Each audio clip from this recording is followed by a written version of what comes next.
श्रीराम साधक हो. सध्या आपण सोमवार ते शनिवार श्री ब्रह्मचैतन्य गोंदवलेकर महाराज यांच्या परंपरेतील साखरखेर्डा येथील संत परमपूज्य श्री प्रल्हाद महाराज यांचे श्री देवीदास अमृत मोहोरीला लिखित संक्षिप्त चरित्राचा आस्वाद घेत आहोत. तसेच रविवारी श्री महाराजांच्या काही भक्तांचे अनुभव ऐकणार आहोत. अमडापूरला महाराजांचे एक भक्त शेषराव उर्फ नानासाहेब मेरेकर राहत असत. श्री रामरायला अभिषेक व नैवेद्य करावा अशी बरेच दिवसांपासून त्यांची इच्छा होती. त्यांच्या आग्रहावरून एक वेळ श्री महाराज त्यांच्याकडे आले. त्या दिवशी दशमी तिथी होती. दुसऱ्या दिवशी त्यांच्याकडे एकादशीला रामरायाला पंचसूक्त पवमानाचा अभिषेक झाला. अमडापूरला त्याच वाड्यात विठ्ठलपंत देशपांडे दहिगावकर हे दहिगावचे पटवारी राहत असत. ते श्री महाराजांच्या दर्शनास आले व त्यांनी श्री महाराजांना दहिगावला येण्याची विनंती केली. मेरेकरांकडे दुसऱ्या दिवशी साधन द्वादशीचा नैवेद्य होणार होता, तेव्हा आज दुपारचा एकादशीचा फराळ येथे न करता दहिगावला करावा व सायन उपासनेस येथे परत यावे असे ठरवून श्री महाराजांनी दहिगावकराला आम्ही आत्ताच तुमच्याकडे येतो म्हणून सांगितले. हे ऐकून दहिगावकरांना अत्यंत आनंद झाला व ते पूजा व फराळाची व्यवस्था करण्याकरिता म्हणून दहिगावला पुढे निघून गेले. मेरेकरांकडे रामाला फराळाचा नैवेद्य व आरती करून महाराज सेवेकऱ्यांना म्हणाले, राम येथेच राहू द्या, आपणाला सायन उपासनेस परत येथेच यायचं आहे, तेव्हा बरोबर श्री रामानंद महाराजांची तस्वीर तेवढी घ्या. त्याप्रमाणे श्री महाराज सकाळी 11:30 वाजता दहिगावला पोहोचले. देशपांडे यांनी दहिगावला येताच महाराज येथे येत असल्याचा निरोप महाराजांच्या सर्व भक्त मंडळींना दिला. त्याप्रमाणे गावातील सर्व भक्त मंडळी महाराजांची वाट पाहत होती. महाराजांच्या दर्शनाने सर्वांना अत्यानंद झाला. तेथील मारुती तुकाराम सीताफळे यांच्या पुढाकाराने गावात एक राममंदिर बांधावं अशी सर्व दहिगावकर वासियांची इच्छा सीताफळे यांनी महाराजांना निवेदन करून त्यासाठी आशीर्वाद द्यावेत म्हणून महाराजांना विनंती केली. त्यावेळी श्री महाराजांचे तिथे 1 तास प्रवचन झाले. तेव्हा त्या प्रवचनात श्री महाराजांनी तिथे उपस्थित असलेल्या सर्व गावकऱ्यांना विचारले की इथे एखादं हनुमान मंदिर आहे का? मंडळी हो म्हणताच महाराज म्हणाले, इथे जमलेल्या उपस्थितांपैकी कोण कोण रोज नियमितपणे मारुतीरायाच्या दर्शनाला मंदिरात जात असता? तेव्हा फारच थोडे हात वर आले.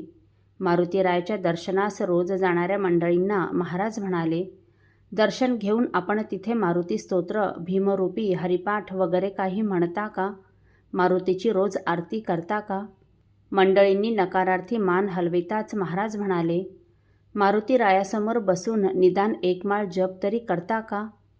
त्यावेळी बहुतेक सर्वच मंडळींनी माना खाली झुकवल्या. त्यावेळी श्री महाराज सर्व उपस्थितांना उद्देशून म्हणाले, कोणतीही एखादी गोष्ट घडविणे सोपे असते, परंतु ती टिकवणे मात्र फार कठीण असते. त्याप्रमाणे मंदिर बांधणे सोपे, परंतु रामाची रोज नियमित पूजा, उपासना आणि ती नित्यनियमित अखंडपणे चालू ठेवणे हे मात्र फार अवघड आहे. जसा प्रपंच म्हटला म्हणजे घर, दार, उद्योग, पैसा, मुलं बाळं येतात, त्याप्रमाणे मंदिर म्हटले म्हणजे नित्य उपासना, पूजा, अर्चा, नैवेद्य, आरती, नंदादीप आदी सर्व गोष्टी रोज नियमितपणे झाल्याच पाहिजेत. आणि हे सर्व जमत असेल तर राम मंदिर जरूर बांधा. राम इच्छेने सर्व ठीक होईल. असो तर श्री महाराजांनी उद्या साधन द्वादशीचा नैवेद्य करून इथून जावे अशी दहिगावकर देशपांडेंची इच्छा होती, परंतु त्यांना रामाची पेटी वगैरे आणल्याचे दिसले नाही.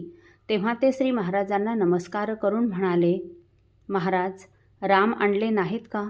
रामाची पूजा करता आली असती. तेव्हा श्री महाराज त्यांना म्हणाले, मी तुमच्या म्हणण्याप्रमाणे इथे आलो, तेव्हा तुम्हाला राम आल्यासारखे वाटले नाही का? पुढे म्हणाले, रामरायाला मेरेकरांकडे पवमानाचा अभिषेक व फराळाचा नैवेद्य झाला म्हणून राम आणले नाहीत, परंतु श्री रामानंद महाराजांची तस्वीर मात्र आणली आहे. तेव्हा आता फराळाची तयारी करा. श्री रामानंद महाराजांना नैवेद्य अर्पण करून आपणही फराळ करू. पुढे केव्हा तरी रामरायाला तुमच्याकडे महानैवेद्य करू.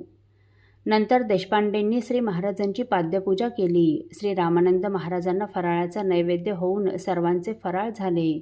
नंतर महाराज सायन उपासनेसाठी अमडापूरला गेले. त्याच रात्री दहिगावकर देशपांडे यांना एक स्वप्नदृष्टांत झाला. ते स्वप्नात श्री महाराजांची पाद्यपूजा करत असताना त्यांनी वर पाहिले तो त्यांना पितांबर परिधान करून मस्तकावर मुकुट धारण करणाऱ्या धनुर्धारी रामरायाचे दर्शन झाले.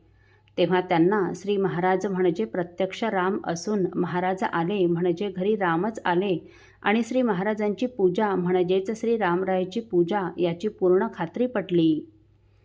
असो साधक हो, रात्री 1च्या दरम्यान परमपूज्य श्री प्रल्हाद महाराजांचं झालेलं स्नान आपण पुढील भागात ऐकणार आहोत. श्री राम समर्थ.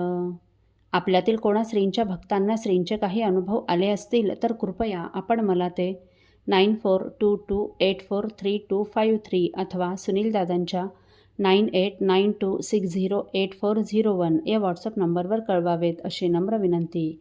श्री राम समर्थ.